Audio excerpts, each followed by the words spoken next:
नमस्कार दोस्तों। अमेरिकी राष्ट्रपति डोनाल्ड ट्रंप ने अपनी दूसरी पारी भी पहले कार्यकाल की तरह ही नाटकीय ढंग से स्टार्ट की है। जी हां, आपको याद होगा दुनिया कहती है कि स्वैग से करेंगे सबका स्वागत, बट अमेरिका के राष्ट्रपति डोनाल्ड ट्रंप कहते हैं स्वैग से करेंगे खुद का स्वागत। जी हां, सेल्फ सर्विस जिंदाबाद। सो गाइस 2017 में आपको याद होगा कि ट्रंप 1.0 की शुरुआत कथित तौर पर मुस्लिम प्रतिबंध के साथ में हुई थी। वहीं पर ट्रंप की जो सरकार है, जो सेकंड कार्यकाल है, इसका जो 2.0 का जो आगाज़ है, ये भी अवैध विदेशी नागरिकों की वापसी और टैरिफ में बढ़ोतरी के साथ हुआ है। लगातार दोस्तों आपको याद होगा कि किस तरह से अवैध प्रवासियों को डोनाल्ड ट्रंप ने इंडिया में वापस भेजा। 5 फरवरी को 104 जो हमारे प्रवासी भारतीय थे, डोनाल्ड ट्रंप ने उनको अवैध बताते हुए हाथों में हथकड़ी, पैरों में जंजीरें लगा करके भारत में भेजा। और हमारे भारत की सरकार ने उस कंडीशंस में उन सभी को एक्सेप्ट भी कर लिया। जी हाँ, कोलंबिया जैसे छोटे देश ने इस कंडीशंस में अपने कोलंबिया वासियों को जब देखा था, वहाँ की सरकार ने उन्हें बोला कि अपने इस प्लेन का प्लीज़ यू टर्न कर लो, हम अपना पर्सनल जहाज़ आपके देश में भेजेंगे, हम अपने कोलंबिया वासियों को अपने तरीके से रिसीव करेंगे सम्मानपूर्वक। इस तरह से अगर हम रिसीव करते हैं तो कोलंबिया वासियों का जो मनोबल है वो ब्रेक होगा और हमारी सरकार की छवि काफ़ी ख़राब होगी। लेकिन हमारे भारत जैसे महान देश के अंदर इस अमृतकाल के दौर के अंदर हमने चुपचाप से उनको रिसीव कर लिया, एक्सेप्ट कर लिया। जी हाँ, अपनों का, हमारे भारतीयों का मनोबल ब्रेक होता है वो अलग बात है। कुछ टाइम के बाद हम इस घटना को भी भूल जाएंगे, कोई नई घटना हमारे सामने आएगी, हम उसमें लग जाएंगे। सो गाइस, फिलहाल आपसे मेरा एक छोटा सा सवाल ये है कि 13 फरवरी को डोनाल्ड ट्रंप और पीएम मोदी जी की मुलाकात होनी है। जी हाँ, इनके बीच में एक वार्ता होनी है। क्या वास्तविक रूप से पीएम मोदी जी इस मुद्दे पर डोनाल्ड ट्रंप से एक रिक्वेस्ट करेंगे कि आप लगातार जितने भी अपने देश से प्रवासी भारतीयों को हमारे देश में वापस भेजेंगे तो प्लीज़ हथकड़ी का इस्तेमाल मत करें, वीडियो का इस्तेमाल प्लीज़ ना करें। आपको क्या लगता है? वीडियो को पॉज करके आप मुझे कमेंट करिएगा, या फिर दोस्तों ये बहुत ही छोटा मुद्दा है, जैसे भेज रहे हैं भेजने दो, कोई फ़र्क नहीं पड़ता। Think about it. So guys, अवैध अप्रवासियों की चर्चा हम लोग फिर कभी करेंगे। अभी बात सिर्फ करते हैं दोस्तों एक ऐसी एजेंसी के बारे में जिस एजेंसी के बंद होने के बाद वैश्विक स्तर पर 130 देशों पर इसका एक नेगेटिव इम्पैक्ट पड़ने वाला है। सो गाइस, अमेरिका ने अपनी इंटरनेशनल डेवलपमेंट एजेंसी, जिसको बोलते हैं USAID को बंद करने का अप्रत्यक्ष रूप से ऐलान कर दिया है। जी हाँ, इस USAID के अधिकतर कर्मचारियों को छुट्टी पर डोनाल्ड ट्रंप की सरकार के द्वारा भेज दिया गया। और इसके जो लोग विदेशों में काम करते हैं, ध्यान रखिएगा, इस एजेंसी के 130 देशों के अंदर दोस्तों, अलग अलग देशों के अंदर लोग बैठे हुए हैं। इस एजेंसी से जितने भी वर्कर हैं उन सभी को 90 दिनों तक विदेशी सहायता पर भी डोनाल्ड ट्रंप के द्वारा रोक लगा दी गई है और उन्हें महीने भर में वापस अपने अपने देश लौटना होगा। सो गाइस, आखिरकार ये एजेंसी पूरे विश्व के लिए क्यों इम्पॉर्टेंट है, इसके बारे में हम थोड़ा सा डेप्थ में समझने का प्रयास करते हैं। तो शुरुआत करते हैं, इसके बारे में जानकारी लेते हैं। सो गाइस, USAID की शुरुआत हुई थी 1961 में। जी हाँ, इसका जो एम था, इसका जो मकसद था, वो था शीत युद्ध के दौरान विकासशील देशों में अमेरिका की सॉफ्ट पावर को बढ़ाना। मतलब कि एक सॉफ्ट कॉर्नर इन तमाम देशों के अंदर, अमेरिका का एक सॉफ्ट कॉर्नर स्थापित करना। सो गाइस, 130 देशों में ये जो एजेंसी है USAID, ये जो एजेंसी है, ये तमाम इन सभी देशों के अंदर स्वास्थ्य सेवाएं देती है, आपदा राहत देती थी और गरीबी उन्मूलन जैसे क्षेत्रों में ये एजेंसी काम करती है।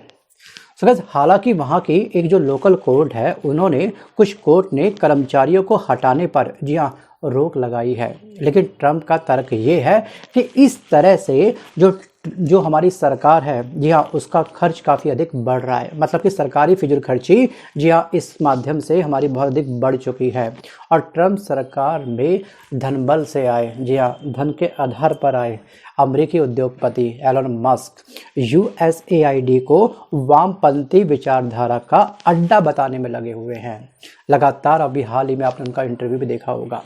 अब एलन मस्क ये दावा कर रहे हैं कि जो एजेंसी है USAID, ये अप्रत्यक्ष रूप से CIA के गुप्त मिशनों में संलिप्त है। मतलब कि जो CIA के गुप्त मिशन है और जो जैविक हथियारों की रिसर्च में ये एजेंसी पैसा लगाती है। सोचिए, इतना बड़ा ब्लेम कर दिया गया है एलन मस्क के द्वारा। और एलन मस्क एक बहुत बड़े अरबपति हैं, बहुत बड़े उद्योगपति हैं। इनकी एक एक स्टेटमेंट का जो इम्पैक्ट है वो वैश्विक स्तर पर पड़ता है। सो गाइस, ट्रंप प्रशासन के इस कदम से जी हाँ इतना तो साफ हो गया है कि राजनीति में इंसानियत की जगह कम होती जा रही है, या फिर दोस्तों राजनीति में इंसानियत अब बुरी तरीके से क्या हो चुकी है, बूम धराशायी हो चुकी है। मतलब कि 130 देशों को अगर इस एजेंसी के माध्यम से सहायता मिलती थी, एक सॉफ्ट कॉर्नर कहीं ना कहीं डेवलप हो रहा था इस एजेंसी के माध्यम से अमेरिका का इन तमाम देशों के अंदर, अब वो फिलहाल क्या हो चुका है, ठप हो चुका है। सो गाइस, उनका ये फैसला ना केवल अमेरिका की सॉफ्ट पावर को कमजोर करेगा, बल्कि उन देशों को भी काफ़ी मुश्किलें अधिक बढ़ा सकता है जो इस मदद पर काफ़ी अधिक निर्भर थी। सोचिए दोस्तों, कुछ छोटा मोटा अमाउंट नहीं था USAID का इन तमाम 130 देशों की हेल्प को लेकर के, ये अमाउंट बहुत बड़ा था। और इस 130 देशों के अंदर हमारा भारत भी क्या है, सम्मिलित है। इसका हमको भी एक नेगेटिव इम्पैक्ट देखने को मिलने वाला है। दोस्तों, भारत में भी USAID के कई कार्यक्रम वर्तमान समय के अंदर दोस्तों चल रहे हैं, अब जिस पर चंद घंटों बाद फुल स्टॉप लगने वाला है। जी हाँ, इनमें स्वास्थ्य, जल और स्वच्छता और जलवायु परिवर्तन से जुड़े काफ़ी सारे प्रोजेक्ट दोस्तों क्या थे, इसमें संलग्न थे, इसके साथ अटैच थे, इस एजेंसी के साथ जी हाँ जुड़े हुए थे। और 2024 में USAID ने भारत में करीब 1214 करोड़ रुपए की भारत को मदद की थी। जी हाँ, ये अमाउंट कोई छोटा मोटा अमाउंट नहीं है, 1214 करोड़ रुपए। हालांकि दोस्तों भारत का स्वास्थ्य बजट जी हाँ इस अमाउंट से मतलब कि USAID की फंडिंग के मुकाबले काफ़ी बड़ा है।